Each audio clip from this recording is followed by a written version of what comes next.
Ich selbst habe mir diesem eisernen Gesetz der Natur gehorchen stets jedes Mitgefühl versagt.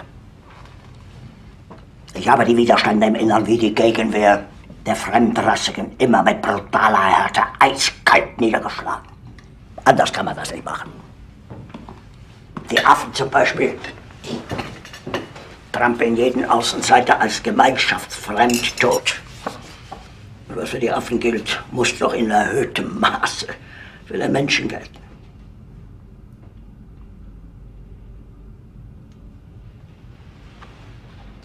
Himmler hat in Lübeck den Westmächten ein Kapitulationsangebot gemacht. Bei der Gräfin Bernadotte. Der englische Rundfunk berichtet das.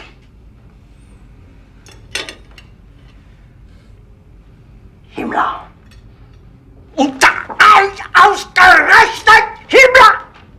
Der Treueste der Treue. Das ist der schlimmste Verrat von allen! Speer, ja! Ein wildfremder, unberechenbarer Künstler! All die anderen, ja! Aber Himmler...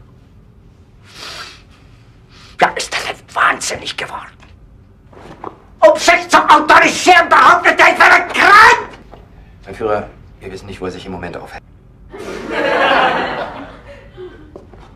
Bitte, lassen Sie mich mit Ritter von Greim und Fräulein Retscherlein.